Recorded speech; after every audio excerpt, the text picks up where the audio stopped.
time takuar se kam. Ervin Saliani është një burgos politik, i cili u burgos vetëm për Partinë Demokratike Shqipërisë. Shkojnë në moshën 34-5 vjeçare. Cili nga deputet të Partisë Demokratike sakrifikoi, aq sa sakrifikoi Ervin Saliani. Nëse Partia Demokratike ka një hero të heshtur, sot të vdekur, ka qenë deputeti Azem Hajdari, vigani i demokracisë dhe i Partisë Demokratike. Ai ka qenë ndër kryetarët e parë të Partisë Demokratike dhe që nga natënishi, Partia Demokratike nuk një kryetar më simbolik dhe më të fuqishëm se ish deputetin e ndjer Azem Hajdari. Kurse sot, Ervin Saliani është një kandidat më të pranuar në Partinë Demokratike, moshëre, heroj i gjallë i Partisë Demokratike, i cili mund ta merrte PD-n për ta drejtuar në fushatat elektorale të ardhshme. Pra, ai u skualifikua pa asnjë lloj shkaku dhe asnjë lloj arsye. Dhe të gjithë kandidatët e Partisë Demokratike që kanë pretenduar për të kandiduar dhe nuk janë dhe janë refuzuar, do i këshilloj aty drejtojnë gjykatës. Dhe betejën gjyqësore do ta fillojnë, do ta fitojnë dhe kaq punë do të ishte për zgjedhjes së kryetarit të Partisë Demokratike, ashtu siç ka vazhduar që në 2021 në për gjykata. Avokat, edhe diçka të fundit kam për këtë çështje. Ku e shikoni fundin e Partisë Demokratike? Fundi i Partisë Demokratike do ngelet në opozitë në zgjedhjet parlamentare, mund në zgjedhjet e pushtetit lokal, mund të marrë 7 deri në 10 bashki, do vinë zgjedhjet e përgjithshme në 2029, në 2029 Dr. Berisha shoh 85-86 vjeç, me të largua Berisha nga Partia Demokratike do kthehet në një shoqat.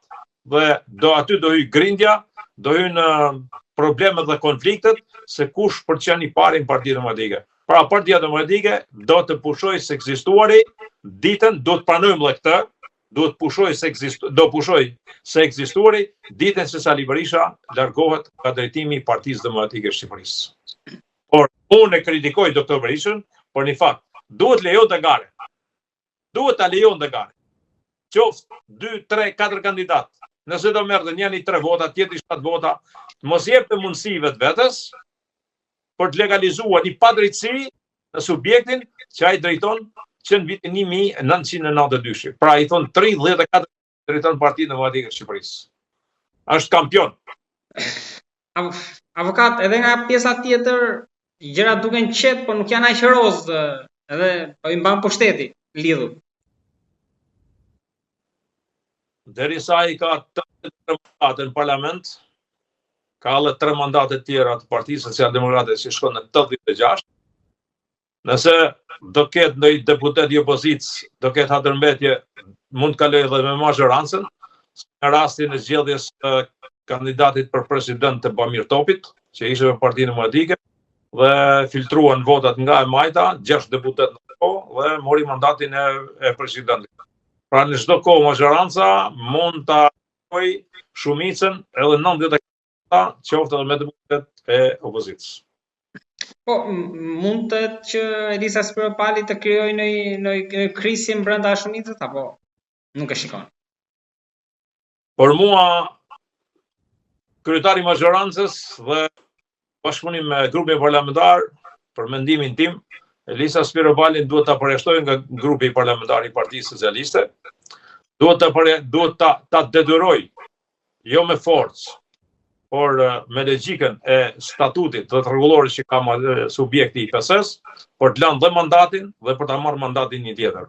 Elisa Spiropali u mori detyrën e kryetares së kuvendit, për të kryetari i mazhorancës ishte një Skënderbeu. Në momentin që emëroi ministre e jashtme, kryetari ishte një Skënderbeu. Tani që u shkarkua nga gjitha funksionet, doli një deputet e thjesht, tani kryetari nuk po i del Skënderbeu, por po i del një person tjetër.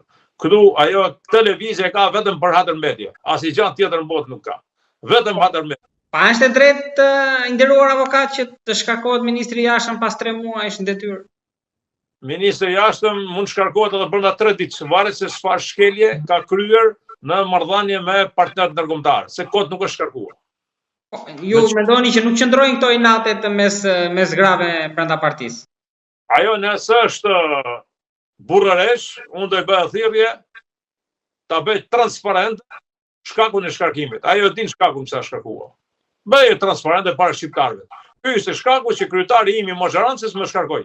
Dhe pastaj ta lënë dorë shqiptarëve ta vlerësojnë qëndrimin e saj.